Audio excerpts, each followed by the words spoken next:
Seja bem-vindo ao Trail Tropical. Nesse podcast, conversamos com pessoas que compõem a cena de corrida de montanha no Brasil, com o objetivo de conhecer os bastidores delas, nos inspirar com suas histórias e aprender com suas experiências para que possamos nos tornar corredores de montanha cada vez melhores, curtindo esse processo cada vez mais. Nosso convidado de hoje vive o trail de todos os lados possíveis. Como atleta da elite, como treinador dos melhores corredores do Brasil e como organizador de provas clássicas no nosso cenário nacional, como a Jaraguá Sky. Nessa conversa, ele nos contou como foram os bastidores por trás da sua façanha, que virou um documentário Uma Vida Ultra, quando ele correu 4 provas de trail em uma semana na Ultra Fjord na Patagônia, e isso incluía uma prova de 100 milhas. Também falamos sobre o início dele no trail, como é treinar os melhores corredores de trail do Brasil, trabalhando junto com o grande Guilherme de Agostini. Ele nos falou como faz para conseguir treinar a mente e quais estratégias ele usa para não parar nos momentos de baixa. E ainda tivemos aí um furo de reportagem no qual ele nos deu um spoiler exclusivo de quais mudanças podemos esperar na Jaraguá Sky do ano que vem. Eu curti e aprendi muito, espero que vocês também aproveitem minha conversa com Maicon Celarius. Maicon Celarius, seja bem-vindo ao Trail Tropical. Fala, Natan. Obrigadão pelo convite. Cara, eu queria começar esse papo aí falando de uma prova que tu correu lá no teu primeiro ano no trail, que foi logo 100K da Indomit, né, em Bombinhas, e tu conseguiu a 5ª colocação geral naquela prova, e eu queria saber de ti, qual que era o teu objetivo lá na época, né, tu estava no início aí da tua trajetória no trail, qual que era o teu objetivo chegando naquela prova, e como foi aquela prova ali para ti? Às vezes é um pouco assustador dizer que no primeiro ano o cara correu uma prova de 100 quilômetros, né? Mas acho que vale voltar um pouquinho atrás no histórico. Antes de começar nas corridas de trilha, eu praticava mountain bike, fazia algumas provas de longa duração, fiz alguns daqueles Audax, 200, 300, 400, até 600 quilômetros. Então eu já tinha uma certa bagagem de tempo de horas de atividade, mas não especificamente na corrida, né?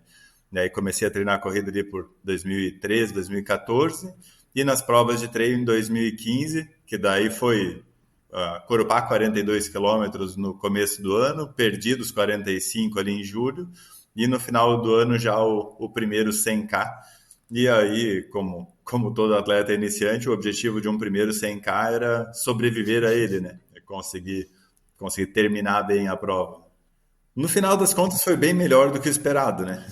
Acabei tendo um resultado que me manteve nas ultras, que acho que talvez esse resultado do Indomit 100K tenha sido o motivo de eu ter me apaixonado pelas ultras e ficado nas longas distâncias.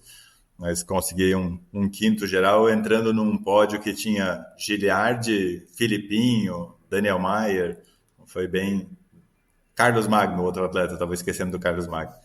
E aí, quando eu vejo a foto desse pódio, na época, era todos os atletas que eu já conhecia. Na verdade, o Filipinho eu não conhecia ainda.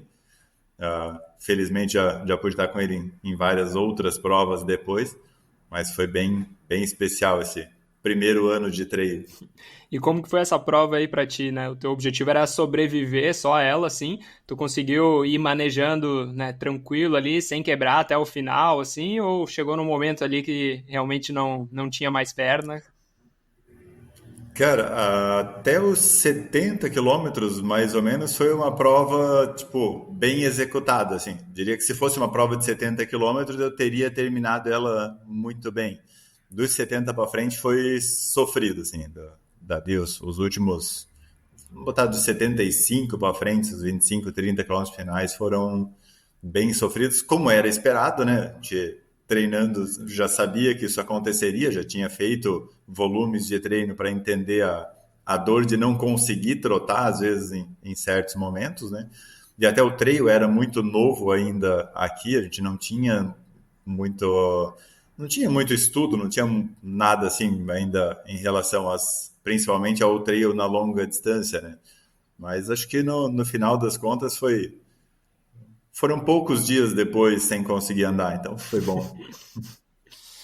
E é legal porque isso tem se tornado meio que um padrão aqui com os meus convidados, pelo menos, que é de ter pelo menos uma vivência, né, com outros esportes, principalmente esportes de montanha ou endurance, e aí em algum momento fazer essa migração para o trail, né? E geralmente quem migra para o trail acaba, né, lançando raízes aqui mesmo. Como é que foi esse teu início do trail, esse teu primeiro contato ali com o trail, e talvez o que tu acha que fez, que te fisgou ali no trail que acabou ficando por aqui mesmo? Eu acho que um ponto, eu hoje moro em Blumenau, mas eu sou de Ituporanga, uma cidade pequena, interior de Santa Catarina, e eu vivi mais no mato mesmo, né? A minha infância foi jogando bola descalço em pasto, brincando de pegar no mato e coisa, então essa vivência já no mundo outdoor era o natural para mim. Fiz outros esportes, fiz esporte de quadra também, joguei handebol, fiz judô por mais de 15 anos, então tinha base de outros esportes também, mas estar na rua pedalando com os amigos, correndo, fazendo essas coisas era algo natural, né? Aí eu gosto da corrida como um todo, né? Gosto de correr na rua também, mas quando passou a experimentar as provas de trilha e aí já pelo fato de ter essa vivência anterior no mato, com uma certa facilidade de correr na trilha, isso é uma coisa que me ajudou muito no esporte, que quando eu entrei nas provas de trail, para mim correr no mato era uma coisa natural, né? Então, acho que quando eu passei a competir, isso para mim foi, cara, espetacular. Tipo, eu estava correndo, que era uma atividade que eu gostava de fazer, e num local muito melhor do que nas estradas, ruas e lugares movimentados. E como é que foi que tu descobriu o trail lá atrás, assim? Foi alguém que te trouxe? Como é que foi esse teu início lá? Então, eu nem cheguei a te falar antes, né, quando a gente teve a conversa inicial. Na verdade, minhas primeiras provas de trail não foram essas três de 2015. Eu já tinha corrido trail antes, mas aí totalmente sem me preparar para isso, né? Eu tinha feito duas provas, acho que 2011, 2012, mais ou menos. Uma delas era do Indomit. Na época não Indomit, era a K42, né? Foi como surgiu aqui, depois virou Indomit, que hoje é Indomit Costa Esmeralda. Não, Costa Esmeralda era a outra, essa Indomit Bombinhas, né? Mas uma vez teve um concurso da revista Go Outside, eu assinava a revista Go Outside na época, lá em 2010, 2011, e aí teve um concurso cultural perguntando por que você trocou as estradas pelas trilhas. Essa era a pergunta em rede social, Facebook, acho que na época. E aí eu respondi essa pergunta e a minha resposta foi selecionada e eu ganhei inscrição para correr Bombinhas. Caraca. Só que aí Bombinhas tinha a opção de 12, 42 ou 42 em dupla, como é hoje ainda, né, a prova. Aí eu digo, fazer só 12 parece tão pouco, vai ser tão rapidinho, fazer 42 é meio demais, acho que não dá. E aí eu perguntei para a organização se eu poderia fazer em dupla, né? E aí na época, eu acho que eu tinha 26 anos e o meu sobrinho, que é 10 anos mais novo que eu, estava com 16, e eles aceitaram de eu e ele correr em dupla. E foi bem interessante, porque para essa prova de trail a gente fez 3 treinos. Um treino de 6 quilômetros, isso os dois juntos, né? Um de 6, um de 18 e depois um de 12. E aí a gente foi para Indomit Pra Bombinhas. que mais, né? Pô, tá. É isso aí, só isso. A gente pedalava, ele também pedalava já, né? Competia mountain bike bem forte. Uhum. E eu digo, é isso que tem, né? Foi muito engraçado, porque nos dias depois da prova, eu e ele olhavam um pro outro e ria, que a gente não conseguia fazer nada. Sentar era muito difícil. Mas a gente acabou ganhando a categoria, lá as categorias de dupla são por idade, né? Então acho que era até 60 anos a soma da idade das duplas. Nós era a dupla mais nova na soma das idades, porque tinha só 16. Foi bem divertido. E depois a gente fez mais uma prova em equipe lá em Canela, na época a Sul Brasílias fazia umas provas, e a Sul Brasílias fazia uma prova ali em Floripa que era caiaque, corrida e bike, eu não lembro exatamente o formato, e tinha uma prova em Canela, que era a X-Run Canela, e isso é uma coisa que eu acho bem legal quando eu lembro da história, porque era uma prova de 60 quilômetros e tinha a opção de correr individual. Cara, quem é que corre 60 quilômetros sozinho? Isso era 2011, 12, né? Não cabia na minha cabeça que alguém corria sozinho. E aí o campeão da prova foi o Chico Santos. Caraca. Eu não fazia a menor ideia de quem era o Chico Santos na época, né? Aí depois que, na verdade, depois de muito tempo que eu fui ver o resultado e daí vi o nome do campeão de gol, olha só, estava na prova que o Chico nem sabia. Mas daí a gente foi em quarteto fazer a prova. Então meu início em prova com trilha foram essas duas provas. E aí depois que eu passei a treinar, então e digo que o meu início no trail foram as provas ali de 2015. Não, legal. E no podcast que eu fiz recentemente agora com o Emanuel Galafaz, ele contou a história da perspectiva dele, né, de como que foi filmar o documentário Uma Vida Ultra, né, que tu protagoniza, né, esse documentário correndo 4 provas de trail em uma semana lá na Ultra Fjords, né, na Patagônia. Agora eu queria ouvir a tua perspectiva aí, como é que foi desde a parte da ideação aí desse projeto, os desafios que vocês devem ter enfrentado aí para conseguir tanto de logística, né, como de ida para lá, e como que foram essas provas lá. Cara, essa é uma prova que é difícil de falar, porque para mim é a minha semana mais emocionante no esporte, né? É algo sensacional. Até para garantir antes que eu esqueça, eu ouvi ali com o Manu, né? O podcast dele, e tem um erro de informação. Ele disse que eu fui correndo para o posto de gasolina, né? Eu não cheguei aí correndo. A parte de eu ter colocado o tênis e ter preparado para sair estava certo. Só que depois, quando eu estava saindo para ir até o posto, passou uma caminhonete com 3 bikes em cima, e aí eu consegui carona para ir. E aí foi bem engraçado, porque na caminhonete indo, não baixava de 180 km por hora, as rodovias lá são boas, né?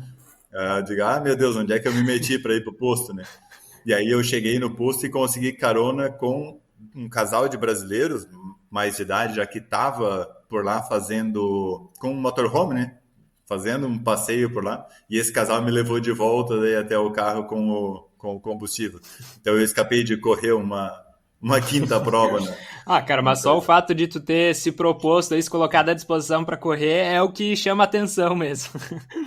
Hoje seria mais fácil, porque agora o Manu corre também, né? Ele tá correndo bastante. Agora com certeza ia sobrar para ele buscar o combustível. Mas a ideia do projeto ali, a prova dos 4 dias foi em 2018, né? Antes disso, em 2017, eu e a Dé fomos fazer. A Dé é minha esposa, sócia, minha treinadora, então a gente vive tudo junto do esporte, né? E eu e ela fomos fazer um passeio na região lá, e até foi engraçado porque a gente fez reserva de hospedagem, aéreo, tudo, mas sem saber que ia ter uma prova na época, né? Sem saber da Ultra Fjord. E aí todo mundo perguntava, tá, mas o que vocês vão correr lá? Eu disse, não, a gente tem que passear, a gente tem vida normal também, né? E aí não deu certo, porque a gente descobriu a prova e foi correr a Ultra Fjord em 2017, no ano antes. E naquele ano nós dois fizemos a prova de 50 quilômetros. E aí surgiu a ideia de fazer em 2018 as 100 milhas, né? Que era a prova mais longa. Mas chegando mais próximo da prova, mais para o final de 2017, já a prova acontecia em abril de 2018, aí eu sempre fui de ter umas ideias meio malucas, assim, em relação ao esporte, de criar desafios, fazer coisas diferentes. A gente já tinha feito aqui junto com o Daniel Meyer e alguns amigos o Circuito Vale Europeu, né? Os 315 quilômetros, a gente fez correndo também o circuito. 44 horas e 46 minutos, é o tempo dos 315 quilômetros aqui. Vocês foram muito bem, né? É um circuito de bicicleta, né? De ciclismo, assim, né? Isso. O pessoal faz normalmente em 6, 7 dias, parando e coisa, né? A gente fez sem paradas. Na verdade, com 1h20 de dormidas em 44 horas de prova. Mas, então eu já tinha, assim, o histórico de longas mais longas, né? E aí eu propus para a organização da Ultra Fjord correr as 4 provas, né? Porque lá a prova, diferente da maioria das provas daqui, que acontece tudo ao mesmo tempo, lá não, uma prova acontece na terça, outra na quarta, na quinta, então tem uma sequência. E aí eu olhei a sequência de provas e digo, olha, é possível fazer todas. Na verdade, para minha sorte, eles não autorizaram, porque eu queria fazer a quinta prova também, que era os 70 quilômetros. Mas aí, avaliando o tempo de prova e a logística para chegar de volta para a largada não daria tempo mesmo. Então foram as 4, e aí era o VK ali na terça-feira, né? Que é só a subida da montanha, 1.000 metros de ganho, Só para 5 aquecer pro quilômetros. resto. Isso, é. O bom é que a gente fica tranquilo, porque como vai ter muita coisa para frente, não tem aquela pressão já na primeira prova, né? Vai ter outras. Mas aí, na quarta-feira tinha a prova de 50 quilômetros, na quinta os 42, e a sexta-noite largava para as 100 milhas, né? Então esse era o planejamento oficial ali das 4 provas. E aí surgiu a ideia de fazer as provas, mas nem pensando na questão do documentário do Uma Vida Ultra, acabou surgindo bem em cima da hora daí. Eu falei de que eu pro Manu que eu ia para lá fazer as provas, e a gente teve essa ideia de fazer as gravações e coisa e transformar isso num documentário, né? E só que assim, ir para lá já tem um custo alto, aí pensar em ir equipe de filmagem mais um custo, né? Principalmente de passagem aérea. Daí, na época eu já era organizador de evento, tinha contato com alguns patrocinadores, coisa dos eventos, e consegui com acho que foi a Hard Sports e a Texnel, que é uma empresa que produz tecidos tecnológicos mesmo para a linha esportiva, né? Eles produzem tecido, não a roupa em si. E aí essas duas empresas ajudaram a custear a viagem, e o Manu e a Adri falaram, não, beleza, se não tiver custo de viagem, não tem custo para fazer, eu não paguei eles, foi uma parceria nossa, e eu acho que foi uma experiência de viagem para os 3 que foi sensacional. Infelizmente nessa Dé não foi junto, né? Não deu para ela viajar, acho que é a única viagem que eu fiz na vida que ela não foi junto, mas acabou saindo muito melhor do que a gente podia esperar, né? Imagens sensacionais, e aí o decorrer de tudo isso, a gente sabe como é o final de uma prova trail, o nível de emoção que causa, e aí assim, né, tipo, o nível de emoção que causa no final de um dia, sabendo que tem que ir embora, comer, dormir para largar no outro dia de novo. O documentário é bem massa, vale a pena. É verdade. São 23 minutos de vídeo falando um pouco sobre a ideia de Uma Vida Ultra, que no meu caso a gente relacionou a correr as ultramaratonas, né, as provas de longa distância, mas acho que o principal é falar da importância de viver uma vida com mais propósito do que acordar, trabalhar, voltar para casa, dormir, acordar. Eu acho que a gente tem muito mais para fazer, e é isso que a gente tenta passar com o documentário, que Uma Vida Ultra, para mim, é ultra nas corridas, isso é o que me motiva, que faz diferença na minha vida, né? Talvez a corrida não vá servir para outras pessoas, mas acho que sempre tem alguma coisa a mais que dá para tornar a nossa vida especial. Essa foi a ideia do documentário. Isso me fez pensar agora num vídeo que está viralizando agora nessas últimas 2 semanas, não sei se chegou a ver no YouTube, que é de um neurocirurgião americano. Ele tem, hoje acho que ele tem uns 30 e 38 anos, assim, e ele estudou na MIT primeiro, tipo, estudou lá na de tecnologia, no MIT, aí fez os 4 anos lá, saiu, foi para a faculdade de medicina, né, que tem que fazer primeiro, fez os 4 anos de medicina, saiu de lá, fez a residência em cirurgia, mais 5 anos, e aí, né, depois desses mais de 10 anos aí de estudo, trabalhou como neurocirurgião por mais 9 anos, né, os últimos 9 anos agora, e esse vídeo ele tá viralizando porque o título eu sou, né, formado no MIT, tipo, neurocirurgião, e estou desempregado agora. Que aí ele vai contando, 40 minutos dele, assim, sentado com um fundo muito bonito, assim, parece ser talvez no Colorado, ou enfim, alguma região lá com as montanhas nevadas, assim, no fundo, e ele falando por que ele decidiu parar de trabalhar como neurocirurgião, né, que a vida dele não tinha mais aquele propósito, ele via que ele só focava não focava em resolver a causa das dores, né, das pessoas, assim, que ele fazia muita cirurgia de coluna, né, dessa região ali, e aí focava muito nisso, só tratar os sintomas, assim, e não realmente descobrir a causa, e aí ele fala o que ele realmente viu que mudava a vida das pessoas, enfim, de maneira resumida aqui, eu achei interessante porque é bem isso, ele fala sobre essa busca de um propósito maior, né, que às vezes O cara se dedicou 20 anos da vida dele para uma coisa, mas viu que não era aquilo que estava de fato alinhado com os propósitos e teve a coragem, né, de fazer algo a respeito, assim, né? Então acho que essa coragem para a gente às vezes não necessariamente precisa implicar, né, em desistir, largar tudo o que a gente construiu para trás, mas tem pequenas coisas às vezes que a gente pode ir adicionando ou tirando da nossa vida que ajudam a gente a estar vivendo de maneira mais proposital, né, e alinhado com aquilo que a gente acredita de fato, assim, né. Então, se alguém quiser assistir aí, dá para pesquisar no YouTube, neurocirurgião, MIT, alguma coisa assim, que já vai dar para achar, certamente. Foi postado há 2 semanas, o canal do cara era pequeno, ele tá com 9 milhões de visualizações já no YouTube. E aí eu fiquei pensando nisso agora, mas eu queria só te perguntar ainda nesse assunto lá da Ultra Fjord, qual que foi a tua sensação depois que tu tinha terminado ali o VK, os 50 quilômetros, os 42, né, em 3 dias seguidos? Qual que era a tua sensação ali quando estava naquelas horas antes da largada ali das 100 milhas, né, dos 160 quilômetros? O que estava passando na tua cabeça? Já, tipo, estava arrependido de ter feito? Estava empolgado? Tinha energia ainda? Como é que estava? Cara, estava extremamente empolgado, porque acabou sendo uma sequência de provas que até as medalhas estão atrás aqui, né? Dá para ver. Ah, legal. No caso, quem vai estar só ouvindo não dá para ver, mas tá ali a coleção, são 11 medalhas das 4 provas. Eu acabei conseguindo bons resultados nas provas ali, né? Fui quarto no VK, terceiro nos 50, não, terceiro nos 42, segundo nos 50. Então eu vim com uma sequência de resultados bem positivos.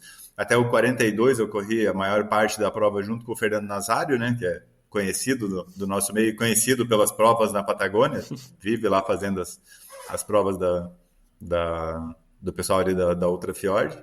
E antes da prova, nesse terceiro dia dos 42, a gente vai de barco para a largada. Então ficamos 1h30 mais ou menos num barco. E aí fui conversando com ele e eles, vamos largar junto, né? Tipo, largar para... Não, eu vou largar para fazer material de vídeo para o documentário. A minha ideia no 42 é terminar, não tô para competir, né? E ele, não, mas vamos fazer coisa. E aí foi rolando a prova, o corpo respondendo super bem, o que eu não esperava depois dos 50 do dia anterior. E daí a gente acabou fazendo uma prova numa intensidade bem mais alta do que era o planejado. E eu terminei ela relativamente bem. Só que as 100 milhas que daí eram na sexta-feira, porque isso foi na quinta, daí a terceira prova. Na sexta, a prova largava só à noite. Então eu tinha o dia ainda para descansar. Só que chegou próximo da largada, chegou ali no meio da tarde, foi cancelada a largada à noite por causa de uma nevasca. E aí eles jogaram a largada e reduziram a prova. Então as 100 milhas passou a ser 100 quilômetros e a largar junto com os 100 e com os 70 na manhã seguinte. As 3 provas iam largar para fazer... Aí, no caso, os 70 só ia ser mais curta, né? Eu ia terminar no meio do caminho. E os 100 milhas 100K virou a mesma prova. Digo, opa, tem mais uma noite de descanso. Ainda falei pro Manu, estão deixando a gente sonhar, né? Dando a chance de a gente fazer uma prova um pouco mais forte de novo. E aí... Eu fui para a largada com a ideia de ser competitivo. Acho que foi a primeira largada que eu fui com a ideia mesmo de ser competitivo, né? Porque antes eu sabia que eu precisava terminar bem para largar no outro dia. O corpo respondeu bem, foi competitivo, beleza, mas não era no plano, né? E aí no último dia eu realmente senti que o corpo estava muito bem, tanto que no documentário, nos vídeos e coisa, eu vou até falando assim, tipo, tô com 20 quilômetros e impressionante como tá tranquilo, assim. Então, e aí no final das contas a prova ainda foi cortada, o trecho final, e ela acabou tendo 80 quilômetros. Então as 100 milhas acabou virando só metade das 100 milhas, o que me deixou bem feliz, né? Porque aí com 80 quilômetros o negócio já não era mais aquela diversão do começo, mas foi uma sequência de desempenhos assim bem surpreendentes. Eu acho que aí sim, depois dessa última prova, aí a vinda embora para o Brasil foi um drama, assim, porque as pernas extremamente inchadas, tornozelos machucados, corre muito terreno irregular. Então, quando terminou a sequência toda, voltei assim bem destruído, e isso me custou um certo tempo depois, né? Mas aí tá tudo certo. Custar depois, tá tudo certo. E é interessante porque a gente consegue experimentar essa progressão que a gente vai vivendo assim a partir do momento que a gente começa a correr, a disputar provas, né, cada vez mais, não necessariamente provas, mas começar a expor o nosso corpo a estímulos mais difíceis, estímulos mais severos, a gente vai vendo o quanto que a gente aguenta, né? E uma vez que a gente fez alguma coisa difícil, quando a gente vai fazer algo, aquilo ali de novo, parece que é um pouco mais fácil de fazer porque a gente já viveu antes, assim, né? E eu imagino que essa tua experiência aí deve ter te dado pelo menos uma confiança assim muito grande para depois atacar outras coisas, né, dali para frente assim. Tu acha que ou o que tu acha que são as principais coisas que tu tirou dessa experiência assim? Tu acha que isso contribuiu fisicamente para ti ou mais dessa questão de confiança, do mental mesmo ficar mais forte para as próximas coisas ali que tu ia, os próximos desafios?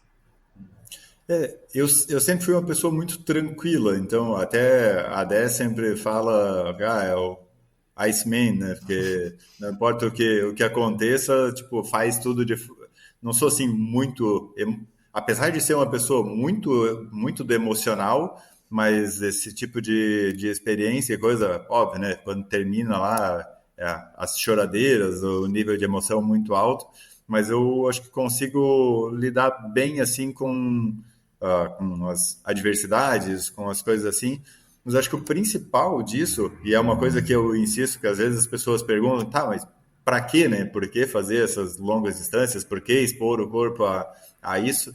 E, e uma coisa que eu vejo muito é que algumas coisas do dia a dia, que para muitas pessoas são extremamente difíceis, que às vezes é só sair num dia que está chovendo e precisa ir para algum lugar, ou ter que acordar um pouco mais cedo por causa de um compromisso, essas coisas que são difíceis para as pessoas, vamos dizer, pessoas normais, né? Não que a gente não seja normal, mas elas vão se tornando muito mais fáceis. Então, o nosso dia a dia, o dia a dia de quem, seja das longas distâncias ou apenas pessoas que praticam uma atividade física com uma boa regularidade, as coisas acabam ficando muito mais fáceis. Então, a gente expõe a alguns momentos mais difíceis. Então, sim, tem os desafios, as coisas que levam a gente a dificuldades muito maiores, só que essas dificuldades maiores tornam o dia a dia muito mais fácil. Eu acho que isso é que é impressionante do esporte. Tipo, acordar às 5 horas da manhã para sair treinar, beleza, tá tudo certo. É de boa. Se um dia tiver que sair na chuva, quantas vezes lá na Fiord, no meio da montanha, peguei nevasca e estava tudo certo. Então, uma chuvinha não vai ser um problema. Então, acho que é isso que faz mais diferença na vida das pessoas em geral, né? Cara, para mim, o problema tem que ser muito grande para ser um problema. Acho que é esse o ponto principal. Legal, e provavelmente nessas tuas vivências aí contribuem para ter essa mentalidade, assim, né? Eu fiquei pensando, tu contando essa história aí, né, das 4 provas, eu fiquei pensando no que a Courtney Dauwalter, né, fez ano passado ali, vencendo a Western States, e aí duas ou 3 semanas depois venceu o Hard Rock, e um mês e meio, eu acho, depois venceu o TMB, né, todas as de 100 milhas, assim, né?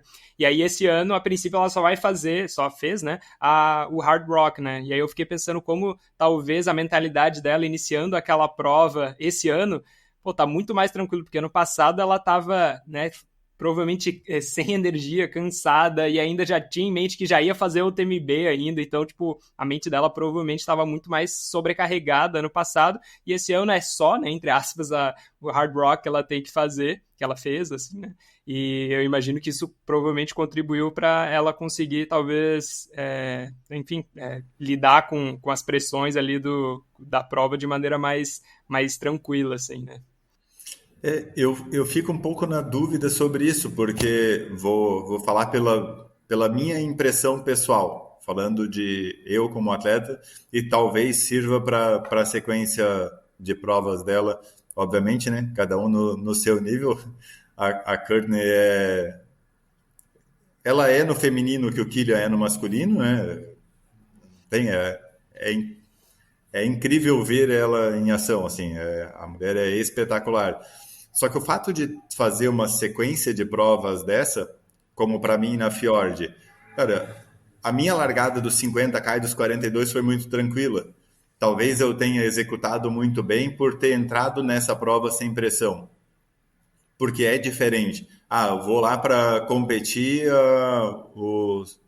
as 100 milhas. Eu vou fazer a largada das 100 milhas num nível de pressão muito mais alto. Estando numa sequência de provas, querendo ou não, a gente tem uma certa desculpa, assim, mas eu já fiz tal coisa, então se não der certo é por causa do anterior. Ou, eu não vou fazer força porque eu tenho a prova no dia seguinte, que talvez isso...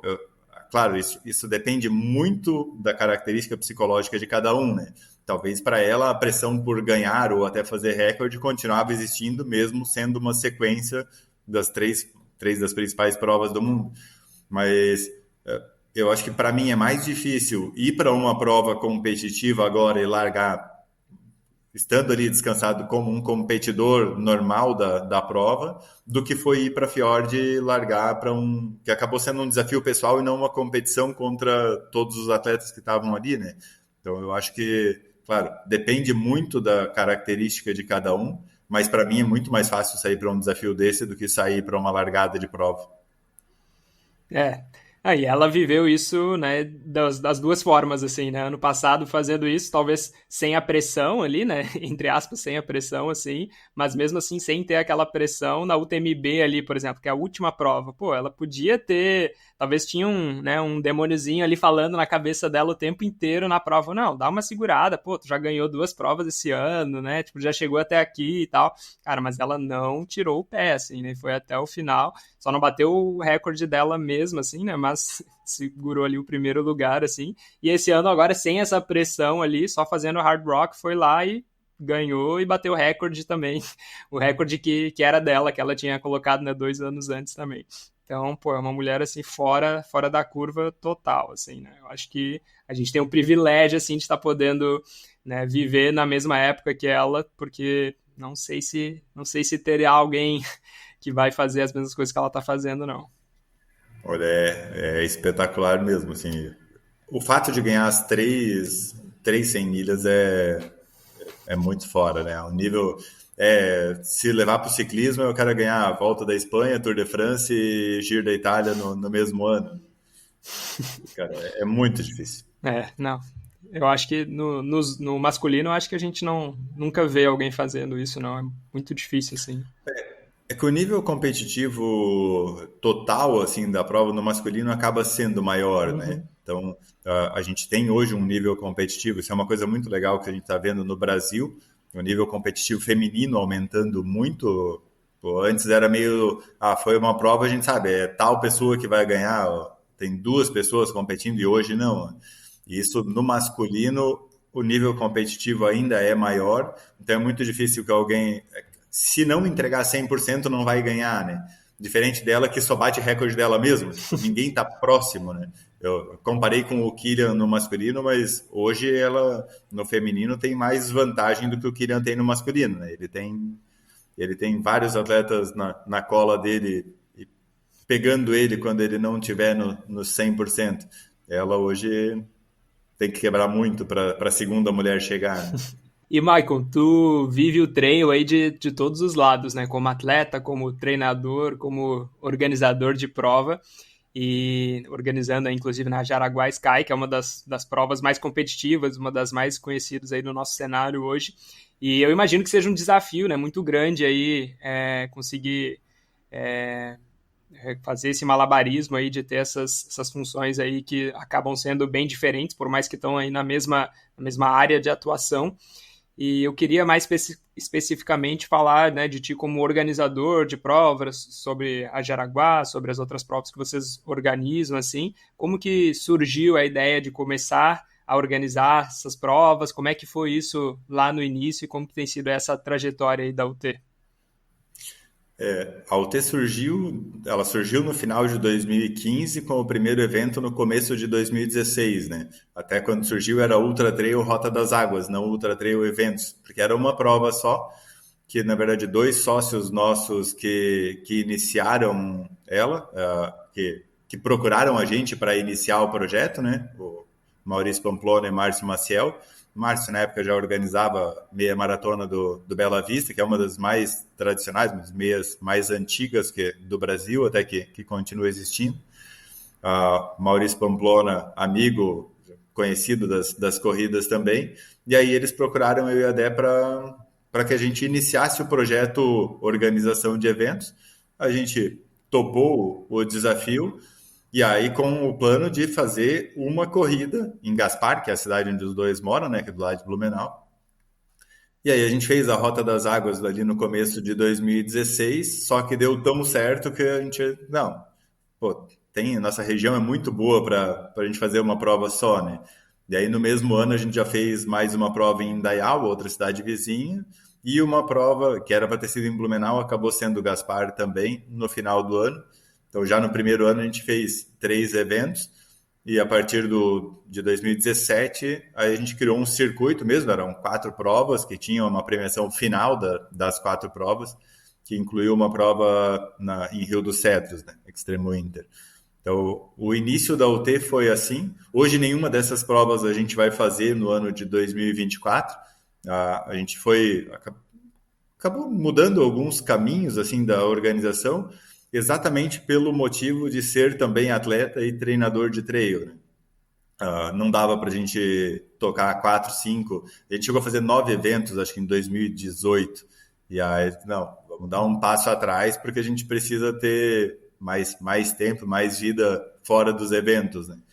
Aí, em 2020, a gente lançou a Jaraguá Sky, e a Jaraguá Sky também veio de convite de outra pessoa, na verdade, porque o Torinho da TRC, né, a TRC Brasil, que hoje parou de fazer eventos, mas era responsável por Corupá, pelo Perdidos, pelas primeiras provas que eu corri, ele procurou a gente e disse, cara, Jaraguá do Sul é espetacular, só que eu não tenho forças para iniciar um evento sozinho. Vamos juntar a UT e a TRC e fazer uma prova no meio do caminho, já que Jaraguá fica caminho para ir para Curitiba. Aí a gente topou a ideia, foi para Jaraguá fazer alguns reconhecimentos. Ele já tinha levantado um tanto de coisa de percurso, né?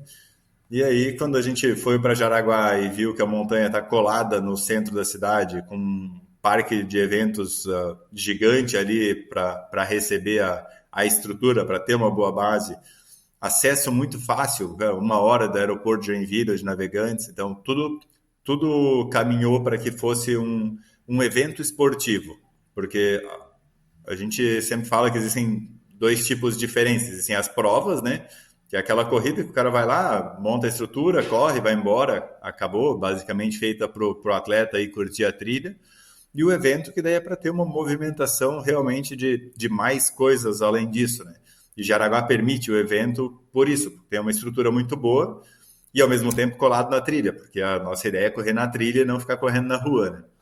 Então, o projeto Jaraguá saiu do papel, no caso foi em 2019 que a gente conversou, 2020 fizemos a primeira prova, foi quase a última prova antes da pandemia, porque foi ali bem... Teve Jaraguá Sky, um final de semana depois Indomit lá da Pedra do Baú, e aí no dia depois do Indomit fechou tudo, né, que foi quando entrou ali as restrições todas do Covid. A gente passou 2021 sem poder fazer ela, e voltou em 2022 ainda adaptado, né? Porque a gente ainda estava vivendo aquele clima mais pesado, assim, dos eventos, de ter que usar máscara, de ter algumas regras especiais. Só que a gente se apaixonou por Jaraguá, né? Aí a gente acabou tirando outras provas do calendário. Odisseia a gente fez a última edição agora em junho desse ano, né? Que era para ter sido no ano passado ali. E resolvemos focar o trabalho 100% em Jaraguá. Então, Jaraguá Sky 2023 conseguimos levar o primeiro campeonato brasileiro da modalidade, foi o primeiro campeonato oficial da Skyrunning no Brasil, né? 2024, o Sky a gente não pode ter duas vezes o campeonato brasileiro no mesmo lugar, né? Então, 2024 a gente não podia tentar levar para Jaraguá de novo. Aí a gente criou o campeonato de times, que era uma forma de movimentar a elite novamente, porque desde 2020, um dos princípios nossos quando lançou é que fosse uma prova para ser competitiva. Uma prova para elite. Diferente da Odisseia, que era uma prova experiência, contemplação, não. Jaraguá a gente quer uma prova sempre com os melhores atletas do Brasil. O objetivo é esse, é ter os melhores ali para que ela realmente seja uma prova de elite, né? E o campeonato de times permitiu isso. A gente teve, se for pegar as melhores pontuações do Brasil, acho que mais da metade dos melhores atletas do país, tanto masculino quanto feminino, estavam na prova, né? E aí para 2025 vem novidade aí.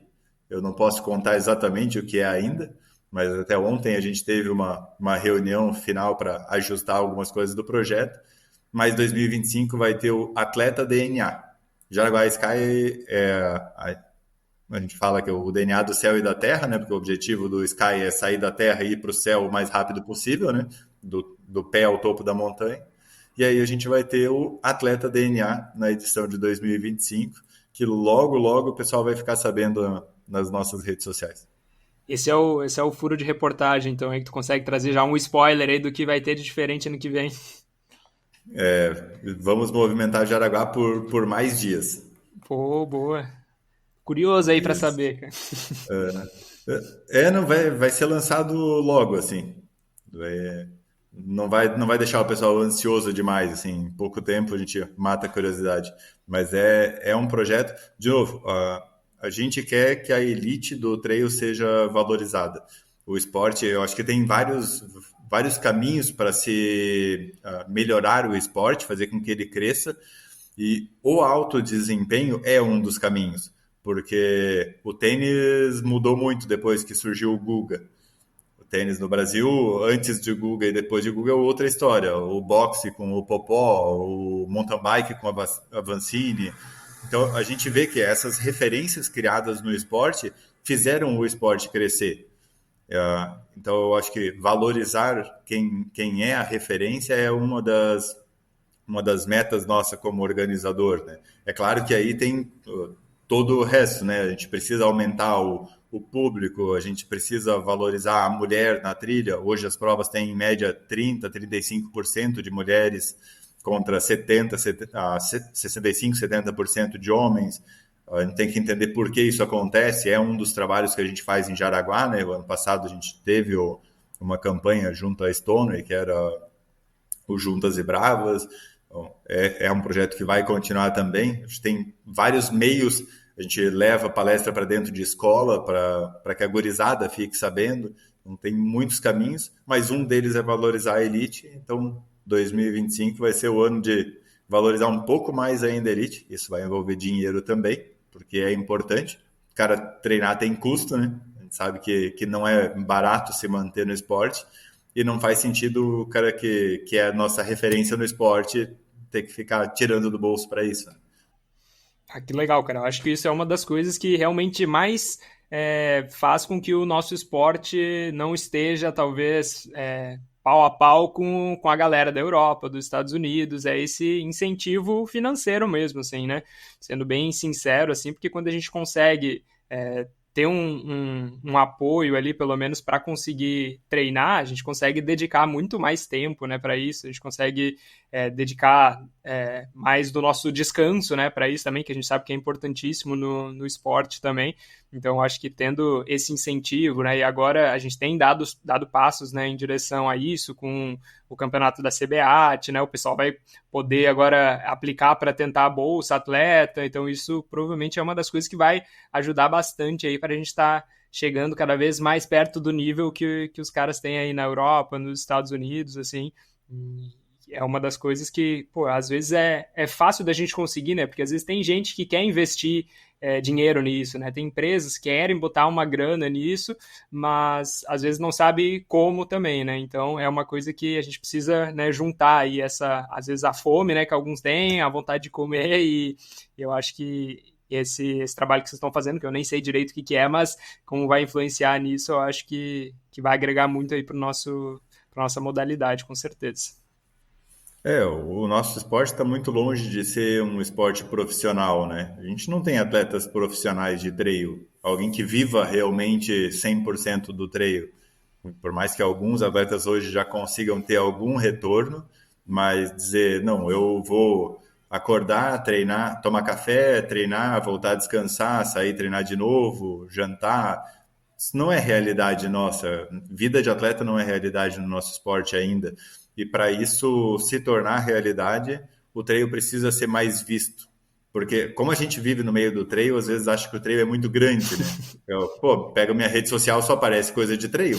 É óbvio, né? É só o que eu vivo. Mas o trail é muito pequeno. A gente já fez de ir no parque aqui da cidade, aqui de Blumenau, que é um lugar onde as pessoas estão fazendo atividade física, vários correndo, batendo bola e coisa, e perguntar se sabia o que era trail, as pessoas não sabem. E o caminho para isso é conseguir ir para as grandes mídias, mas para isso tem que gerar interesse das grandes mídias. Hoje o Brasil é o país do futebol, ponto, é o esporte principal. Todos os outros esportes acabam penando no país, né? A gente vê alguns esportes de quadra conseguindo um pouco de valorização, o vôlei que conseguiu entrar ali depois das seleções de ouro, mas não é a realidade muito diferente dos outros esportes. A gente viu o pessoal do atletismo indo agora para as Olimpíadas e passando os mesmos perrengues que os nossos atletas passam para ir para um campeonato mundial. Então, a gente está muito longe no esporte ainda, né? E o fato de ter entrado na CBAT, ter virado uma modalidade oficial do atletismo, é um passo importante. Acho que uma coisa importante que aconteceu essa semana foi a apresentação do trail para o COI, para que ele possa ser um esporte olímpico, né? Acho que foi ontem até que foi apresentado, né, a sugestão de virar uma modalidade olímpica. Cara, isso seria o sonho, porque se o trail vira olímpico, a gente dá um passo muito grande, né? Aí sim a gente fala em possíveis bolsa atleta que vão ser interessantes, possíveis investimentos de patrocinadores. E Michael, para ti, pessoalmente, assim, hoje, né, tu tem desempenhado esses teus papéis aí de atleta, de corredor, de organizador, mas eu queria saber de ti como atleta, o que a corrida significa para ti hoje, assim, por que você continua correndo hoje em dia? Quando tu me mandou antes o porquê você corre, na hora até que eu li, eu dei uma risadinha, assim, porque a gente tem um questionário inicial na assessoria que a gente envia quando o atleta está entrando, para conhecer mais sobre a pessoa que vai começar a treinar com a gente, né? E aí, no final, a gente tem momento filosófico, por que você corre? Assim, agora eu que vou ser perguntado sobre isso. Hoje eu não consigo me imaginar fora da corrida, né? Acho que o esporte sempre fez parte da minha vida, seja corrida, bike, judô, o que for, mas o ser humano não foi feito para ficar parado.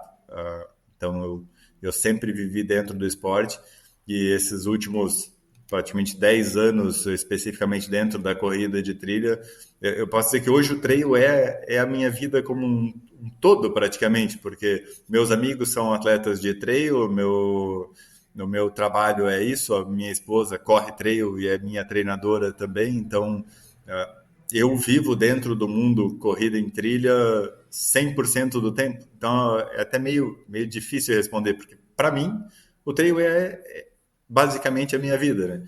Então, acho que eu continuo no trail como atleta porque é difícil conciliar, né? Atleta, treinador, organizador, quando vê as coisas começam a puxar um para cá, outro para lá, é difícil fazer tudo ao mesmo tempo, mas continuar treinando e competindo é gostoso demais, assim. Realmente o prazer de estar, acho que eu nem diria tanto nas competições. Apesar de ser competitivo, eu gosto de competir, sim. Se entro numa prova, eu entro querendo ser competitivo, não só por passeio. Mas, principalmente, os desafios pessoais e as possibilidades de estar empurrando o limite um pouquinho para frente, assim, sempre é algo que me move muito. E vocês têm, né, tu junto com a tua esposa, Débora, uma das assessorias, das maiores assessorias, né, de trail aqui do nosso país, né, a Life Runners. E vocês fizeram uma fusão junto com o Guilherme de Agostini, né, que é uma autoridade aí no treinamento também de trail aqui no Brasil. E hoje vocês trabalham juntos, né, tem essa parceria. Como que funciona esse trabalho conjunto, assim, de vocês e quais são talvez os valores ou os diferenciais aí que a Life Runners tem? O Guilherme é referência total no meio trail, né? Ele lá por 2014, 2015 assumiu, acho que o grande começo, e ele fala sempre muito disso, foi dele com o Fantasma, né? Ele assumiu o treinamento do Fantasma e aí o Fantasma ganhou tudo por uns anos seguidos, né? Até surgiu o Silvestrin, que daí foi treinar com o Guilherme também. Então, o Gui, uma coisa que ele tem muito forte é que, mais do que treinador, ele é professor. O Guilherme é muito professor. Ele é professor de universidade mesmo, né? Trabalha, né, como professor, é doutor em bioquímica, entende tudo do que acontece dentro do corpo durante o esporte. E como ele virou referência de treinador por treinar esses atletas da elite, aí tinha Celinho, acho que praticamente todo mundo que já foi seleção brasileira passou pelo Guilherme pelo menos um tempo. Só que ele acabou sendo muito procurado para ser treinador, né? De atletas normais, né? Aquele, vamos dizer, o recreativo. Só que ele é professor da Universidade Federal e tem o seu trabalho dentro da universidade e gosta muito de estudar. Nunca vi alguém que lê tanto artigo e livro e coisa ao mesmo tempo. E aí, ali em 2020, bem quando, na verdade, começo de 2020, a gente participou de um camp lá com ele, eu e a Débora. E aí, no meio de 2020, já em pandemia ali, ele procurou a gente perguntando se a gente não queria assumir os atletas dele e ele ficar mais nesses bastidores, como estudo de dados, números dos atletas, porque ele é nosso analista de desempenho. Então, o atleta entra na assessoria, faz testes, os testes que a gente usa de avaliação, esses testes vão para ele e ele avalia o que mais precisa ser treinado nesse atleta, né? Então, esse é o trabalho principal dentro da assessoria, além de nos manter atualizados sobre estudos. A gente tem reunião semanal para discutir metodologias. A gente está criando agora uma metodologia, porque a gente acaba tendo a nossa metodologia própria de trabalho, mas não tem isso documentado, né? Então, a gente hoje está documentando isso para que a gente tenha realmente a metodologia Life de treinamento para corrida em trilha. Mas a parceria foi assim, ele veio com os atletas, no caso, para a gente assumir o treinamento específico, direto desses atletas, e ao mesmo tempo ele assumiu toda a parte de análise de desempenho e estudo de toda a assessoria. E aí, na época, acabou sendo uma pressão bem grande, porque é ótimo tu ter a possibilidade de treinar os melhores atletas do Brasil, né? Então, sensacional. Recebi Silvestrin, Celinho, Fantasma, Pati Honda. Quem mais? Tinham mais nomes, mas tá. Falar Silvestrin, Celinho e Fantasma já é suficiente, né? Esses 3 caras, dizer, olha, seguinte, agora tu que vai fazer o treinamento deles, eles não podem piorar, né? A ideia é que eles melhorem, mas pelo menos piorar não pode. Então foi diríamos, uma época assim bem... Cara, para mim foi muito tenso, porque até o alto desempenho masculino sempre acabou ficando mais comigo, né? Até mais com o alto desempenho feminino. Vamos lá, né? Pelo menos tem o Gui junto nos bastidores para dar uma mão. Mas foi muito legal porque, felizmente, ali a gente teve um período primeiro sem competições, que acabou sendo muito positivo, porque a gente teve uma boa fase de treino antes de voltarem as competições. E quando as competições voltaram e eles passaram aí para as provas, continuaram ganhando as provas, e opa, pelo menos eles continuam lá na frente, não estragamos muito, né? Mas além disso, as pontuações ITRA foram melhorando. Então, digo, como é o melhor ranking? Acho que hoje, para analisar desempenho de atleta, o ranking ITRA é a melhor forma, né? A pontuação ITRA deles seguiu subindo, então beleza, tá tudo certo. Mas para a gente, como assessoria, claro, foi uma oportunidade espetacular. A gente até conversou várias vezes, assim, quando eu e a Dé, depois do Guilherme, procurar, porque, tipo, cara, por que ele está procurando a gente, assim, né? A gente tinha tido relacionamento em um camp lá que foi junto, algumas conversas, muito pouco. E foi muito legal que ele, na época, falou que tipo, que se identificou com o trabalho. Cara, ouvi isso do Guilherme, pronto, o ano tá ganho, né? Agora é só não dar bobeira e manter esses caras correndo bem. E o Serinho ainda continua treinando com a gente, né? Tem outros atletas do alto desempenho, Diego Tales hoje também. A Jaziele treinando com a Dé, ela que mantém o feminino.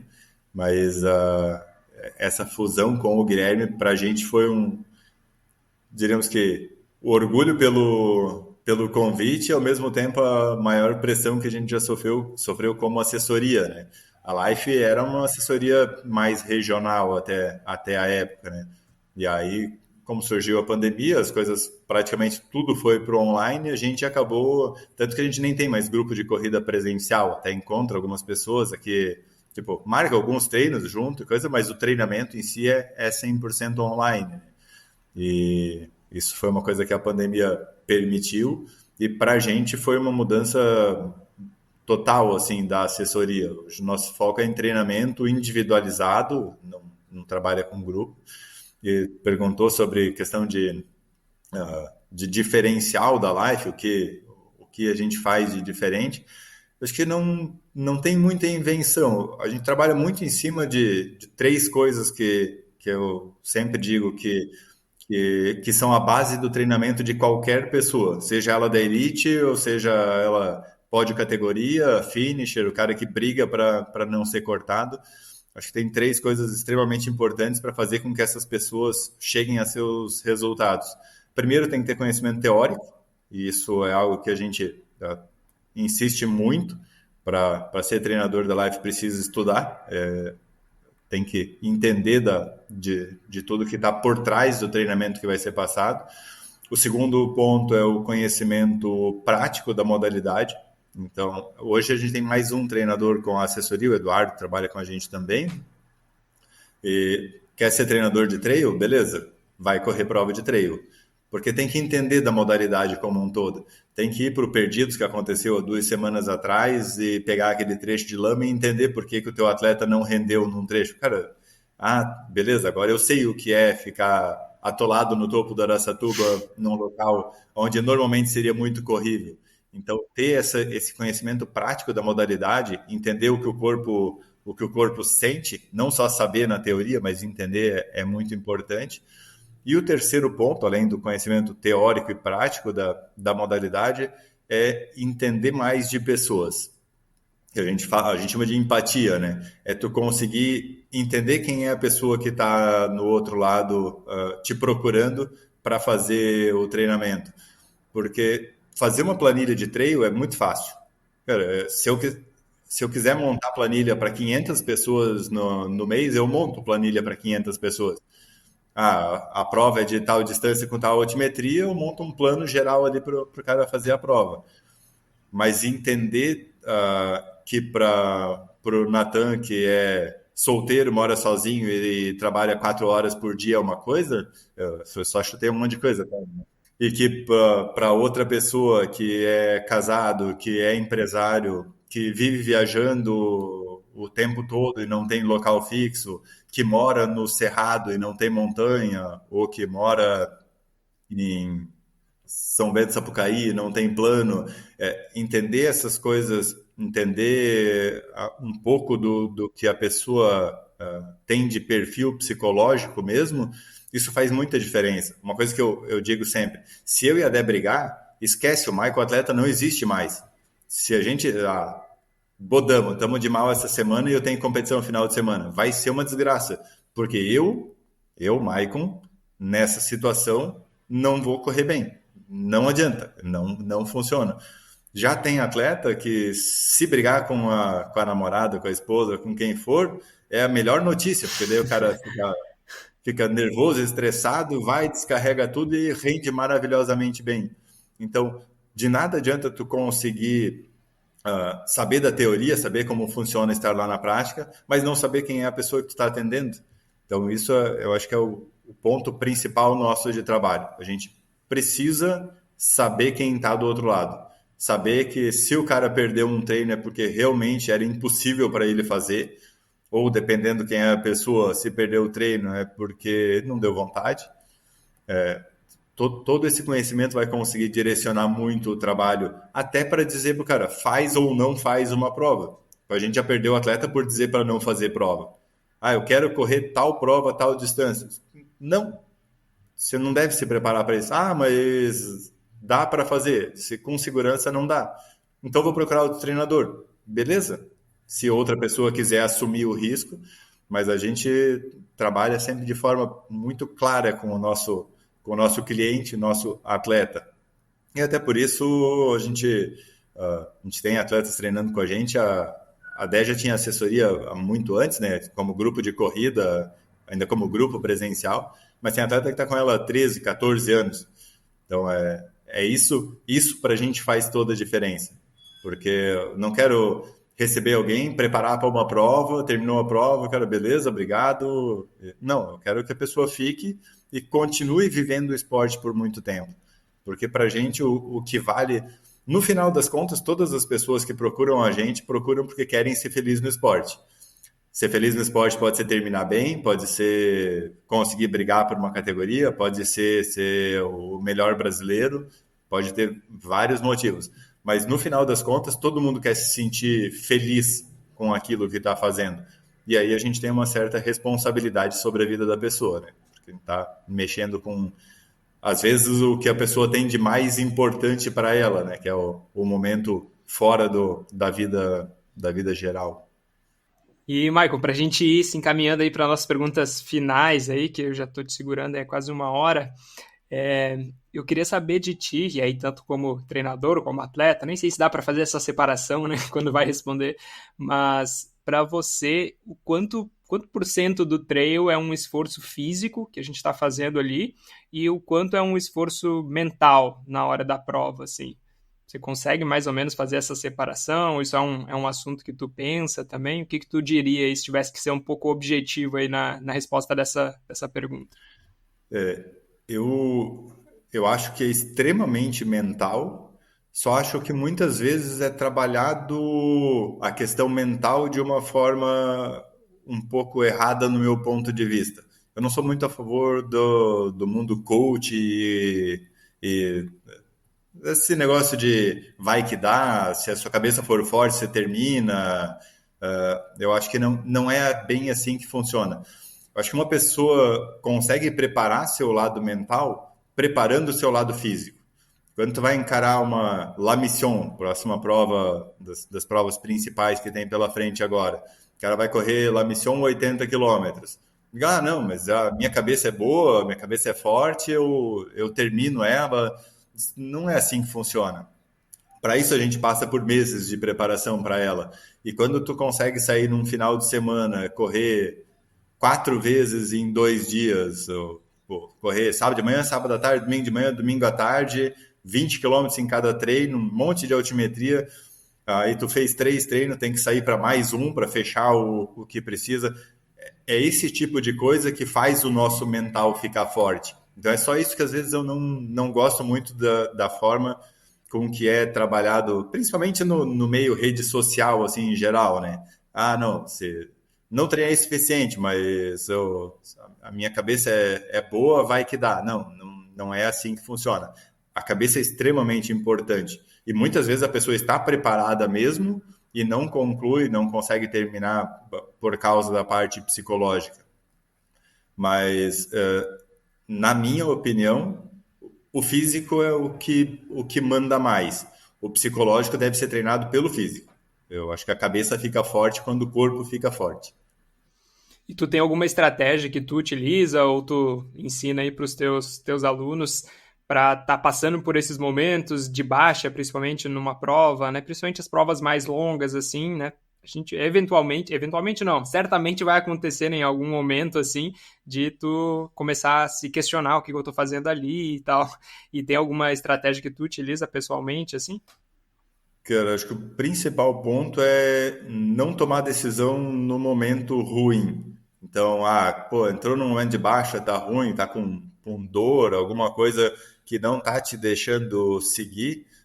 Se tu conseguir lutar por um tempo, chega num posto de abastecimento, para.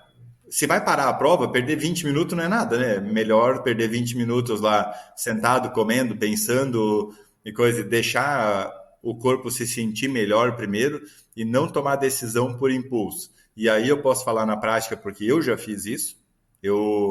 A primeira prova de 100 milhas que teve no Brasil foi no Indomit também, né? Eu fiz aquele Indomit 100K lá em 2015, aí 16 corri os 80, acho que foi 2017 ou 18, não lembro qual dos 2 anos, que teve a primeira prova de 100 milhas, e eu estava liderando a prova de 100 milhas. A prova fez um balão de 60 quilômetros e depois fazia outro de 100, então com 60 passou na arena do evento, né? E aí eu passei na arena do evento, aquele clima, tava tão bom ficar ali, né? Não, vamos lá, tô aqui para correr 100 milhas. E 10 quilômetros depois eu parei com 70 quilômetros, liderando a prova, acho que com uns 30 minutos de vantagem pro segundo atleta. E acho que é esse dia, esse momento, esse abandono de prova, eu tive outros abandonos já por outros motivos, mas esse abandono foi um que me incomodou por muito tempo depois.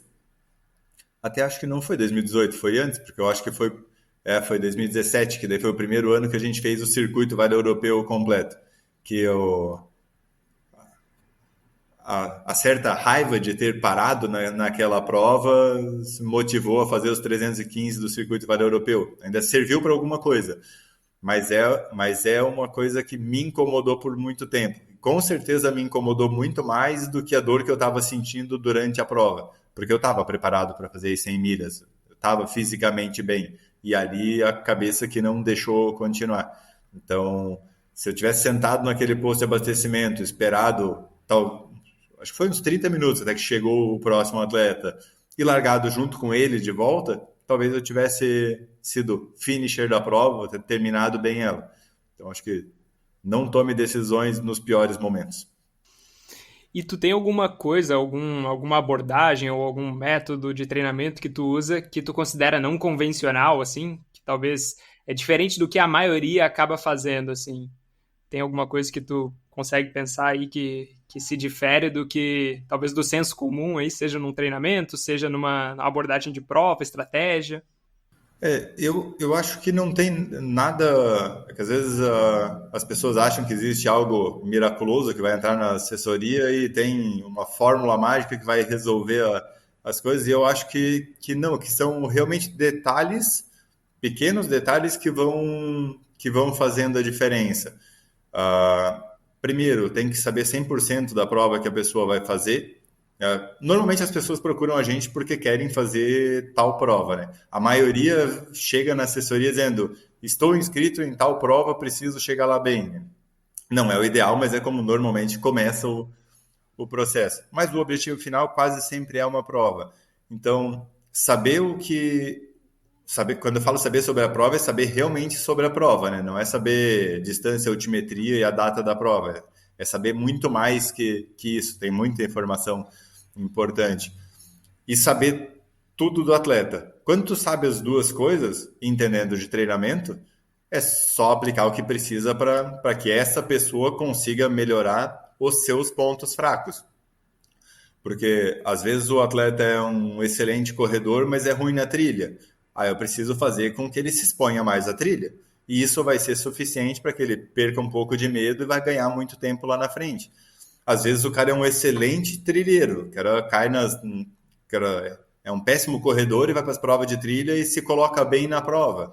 Pô, preciso fazer com que ele seja mais corredor, que isso vai ser o diferencial lá na frente. Então é pegar esses detalhes que a gente tem para trabalhar e trabalhar em cima deles. Porque o treinamento geral é muito tranquilo de fazer, né? Preciso treinar o cara para subir, para descer e para correr no plano. As três coisas. E a parte técnica no caso da modalidade. Mas saber quem precisa treinar um pouco mais de descida, o que fazer. Vou para exemplo prático de novo. Eu assumi os treinos do Piscinin no começo do ano passado. Piscinin, praticamente todo mundo conhece, né? das provas, só que eu assumi um cara que era um excelente atleta, com ótimos resultados, que estava querendo melhorar seus resultados. De novo, aquela pressão lá de quando o Guilherme entrou na assessoria. E uma coisa que a gente trabalhou muito e acabou trazendo resultados positivos, inclusive esse ano ele bateu a melhor pontuação ITRA e a primeira medalha do Brasil individual em Mundial, né, no Mundial Sky, trabalhando mais a descida dele. A gente maltratou muito o quadríceps dele descendo, para que ele chegasse nas provas e conseguisse descer melhor. Então o negócio é treinar a descida que vai fazer o cara melhorar? Não, esse é pro piscininho. Então, é isso que é difícil falar. Qual é o diferencial? É achar o que a pessoa precisa. E aí, sim, treinar isso especificamente. E onde que a gente pode esperar te ver aí esse ano ainda? Tem alguma prova aí que tu já está inscrito, que tu vai correr, ou que vai estar pelo menos lá junto, assistindo aí os atletas? Então, a ideia é passear meio bastante ainda nos próximos meses. A gente tem uma sequência de compromissos, mas nenhum deles como atleta. Eu, esse ano, até fiquei um tempo parado por causa de uma lesão de quadril, ainda tenho dores no quadril para treinar, e o objetivo esse ano é zerar o problema do quadril e vou começar 2025 em um nível competitivo novamente, né? Então, eu atleta, assim, surgiu fazer os 13K do perdidos, eu fiz a prova ali no final de semana. Talvez faça alguma das provas ainda pela frente, mas nada de ultras, nada de grandes provas, porque o objetivo realmente do Maicon atleta é começar 2025 bem, né? 2025 eu viro Master, eu faço 40, então quem sabe competir no Master no ano que vem. Mas como assessoria, a gente vai agora para La Mission, né, em agosto. Até ontem eu estava fazendo a conta de quantos atletas eu tinha na prova, que a gente tem os atletas separados por treinador, né? Acho que a gente vai com 50 e poucos atletas no total. Eu tenho 29 atletas meus fazendo a prova, né? 10 deles nos 80 quilômetros. Então, com certeza, na La Mission eu vou estar lá para acompanhar o máximo possível. Devo fazer o mesmo que eu fiz ano passado, né?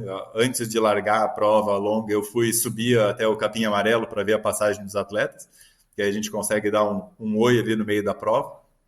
Gosto bastante de ver os atletas no meio da prova, não só na chegada. Aí da La Mission a gente viaja já na semana seguinte para o TMB. Eu tenho alguns atletas no 170 lá, então a gente vai acompanhar o TMB. E na sequência o Mundial Sky, Mundial Adulto, em comecinho de setembro, em Soria, na Espanha, né? Então a gente vai para o TMB, de lá para o Mundial Sky, e aí volta, tem o TMB Brasil logo na sequência já também, né?